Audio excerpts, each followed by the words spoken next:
What's up guys, Brad here from Piney Grove, and it's that time of year again.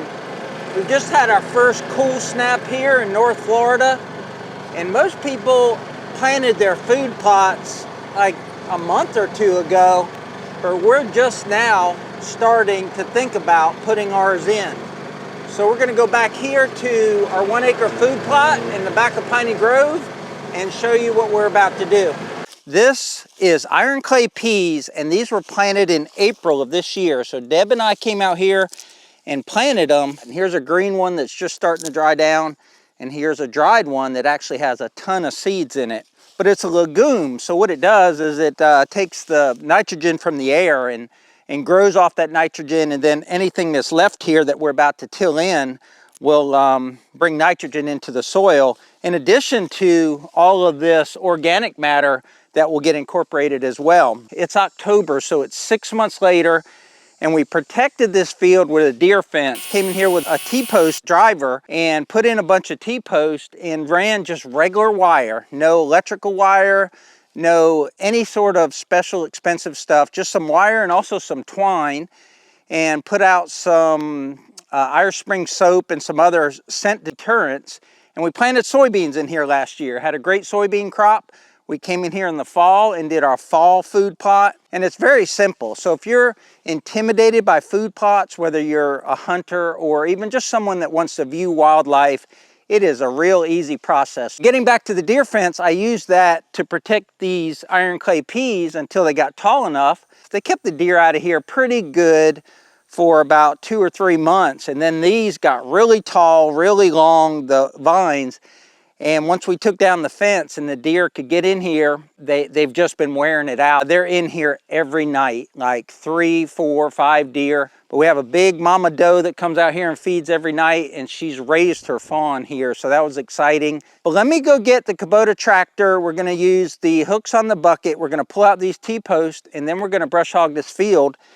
And Miss Piney Grove said she wants to do some brush hogging, so I think I'm just gonna clean up the edges, and then she's gonna come out here and actually do the center. We have the Kubota tractor, that's our tractor, and we also have a loaner tractor from Summit. And we try to use the Summit tractor as much as possible to show just what it can do, what you can do with a 25 horsepower tractor. But the reason I'm not using the Summit is because yesterday I put the brush hog on the Kubota because I was going to go out to my hunting lease and brush hog that. And as I was sharpening the blades on the brush hog, my buddy sent me a text and said, hey, I'm out here on the property, the hunting property, and I'll brush hog your plots if you want me to. And I was like, heck yeah, saved me that 2-hour drive. So I've got the brush hog on the Kubota, but also the Kubota has welded on chain hooks, and the Summit doesn't. So that's another reason why we're using the Kubota. It should lift these right out.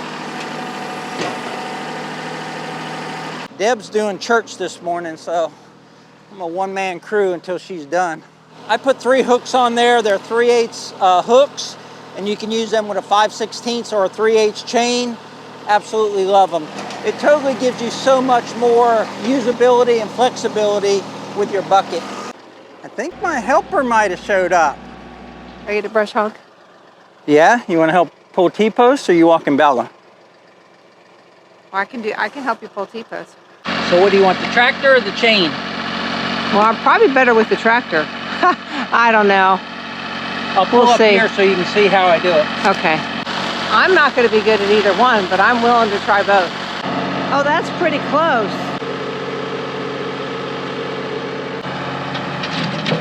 Oh, he does a twofer. Oh, look at that. This is the thing that legends are made of. Marriage legends, that is. It's like having your wife back up the boat at a public boat ramp. It just never goes well. She almost got it first try. She just got to square up a little. This one's got a lot of vines on it.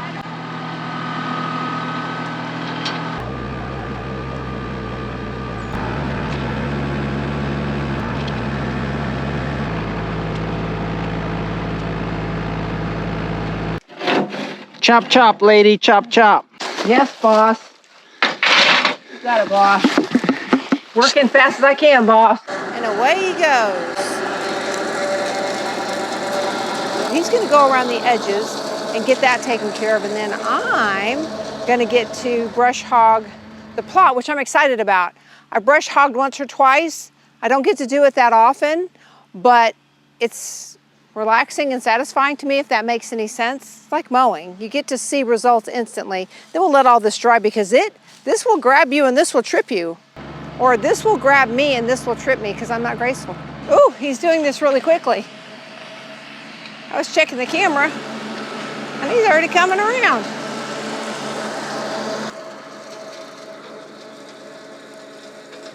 Okay, I need to remember that he goes really fast. That they don't have to go slow. I always go slow, but he's not going slow, so I'm gonna try not to go slow. I mean, it is a stringy mess, but one pass is all it looks like it needs. I think he's going around it twice. That way when I do rows, I have more room to back up and I won't miss any.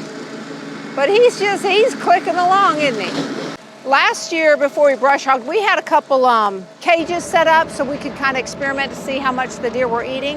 And we thought we pulled out all the cages, and we didn't. And we found them with the brush hog.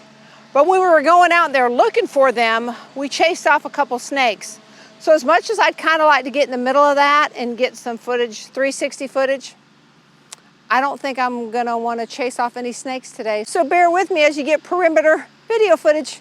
Okay, I was walking to change angles real quick, and I found his knife on the ground. So luckily the brush hog didn't find it, so let's see if he remembers that he once had a knife and what he did with it. This will be his third run on the perimeter, and he's taping me, taping him. So 3 passes for him doing that gives me more backup room and gives him less time to cringe as I'm actually doing the brush hogging myself. It's changing directions on me. Trying to mix it up. I think what he's doing is he's giving me a template, because he won't want me to go this way because water flows this way. So he'll want me to go this way. So I think he's cutting me a path. That way I can segment the field the way he wants it segmented, which would be the right way. But I think he's making it even easier for me. So that's the path that he just created. Those are the 3 runs that he's already done. And he's creating another path, north-south. So now the field is in like 3 segments. Oh, it might be my turn. All right, it's Deb's time to shine, and I was gonna give her these really sexy glasses, but she doesn't like them because the nose piece fell off. So she walked all the way up to the shop to get her own set of glasses. I told you I found something, and I still haven't been asked about that something, or no comment has been made about that something. Did you come out here with something that you don't have any longer? Gloves, or I got the microphone. No, I don't know. What am I missing? He's looking, he has no idea. My knife? Where was it? Your knife was amongst... Really? Yes. It was on the ground? Oh, that was a good find then. I say a good find. It was a good find from us like 5 years ago. We found this at a boat dock, at a boat launch. So, interesting. I would have been looking for that for 4 years. It was so meant for us to have that. We can't lose it. Right? It should be set at a good height. You want to run right around 540. That's it. You want to keep your bucket probably just a little bit higher once it's started. And let me go find your dog. Come here, Bow Bow. Okay, she's off. It's probably going to start catching on the vines soon, because when I went down here, it was pulling vines from like 12 feet away. Actually, she's staying on top of the vines, so it might be okay. She must have the brush hog a little bit higher than me.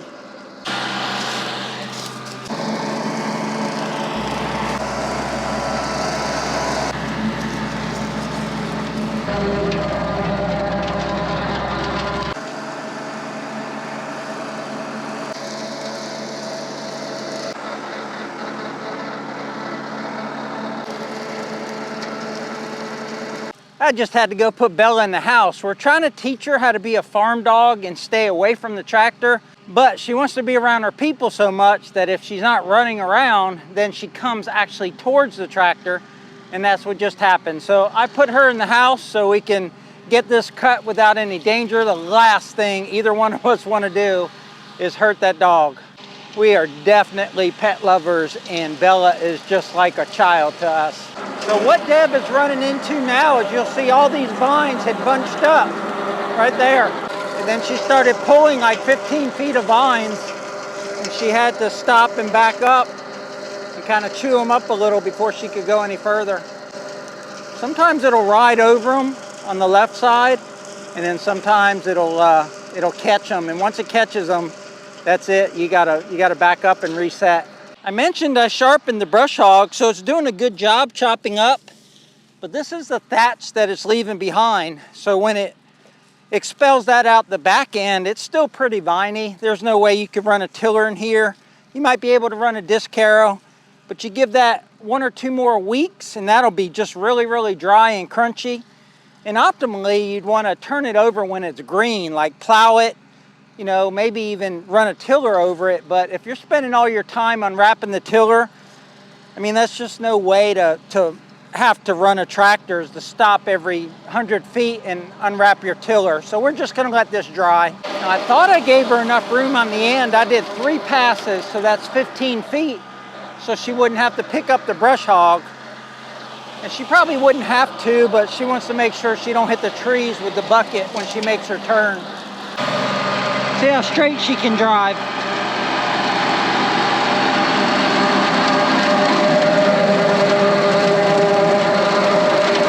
So at the end of the video, when Deb gets off and talks about her experience, I bet she's gonna say this wasn't that fun, because with a brush hog, you usually just put it down and go, and you never really have to adjust the height or anything. You just keep the tractor at 540 PTO and just mow. But in here, these vines are just so long and stringy, and she's had to pick up the brush hog several times and chop up all the vines that were accumulating in front of the brush hog.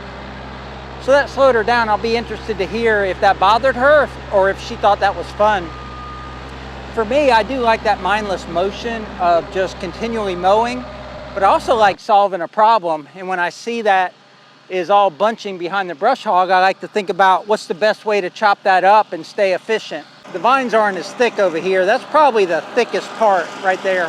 They get a little thick in here as well. I think she's got the brush hog up just a little bit high. I like to run it where it's like barely dragging the ground, but the way she's running it is actually better in these vines, because if you run it like an inch or 2 above the ground, it'll skip over a lot of these vines. So she's doing it probably the better way, but it doesn't chop it up quite as fine, but it won't matter in a couple weeks.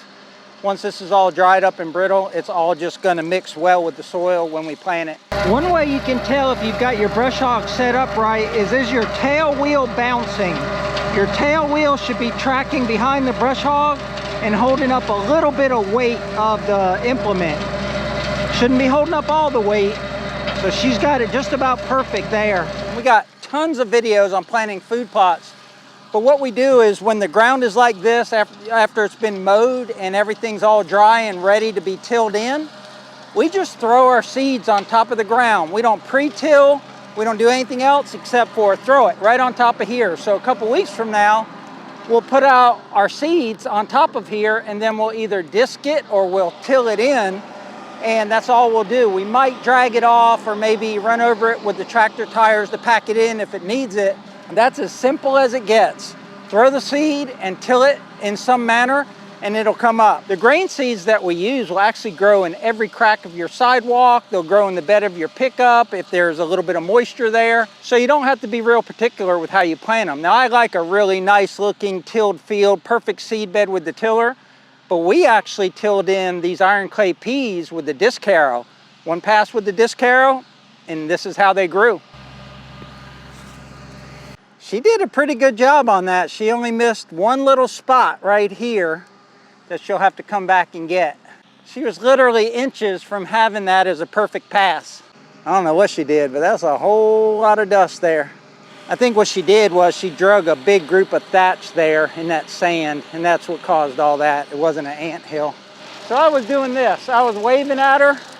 She never even looked at me to come do this. Again, run over it again. Let's see if I can get her attention. Nope, she's laser locked on what she's doing.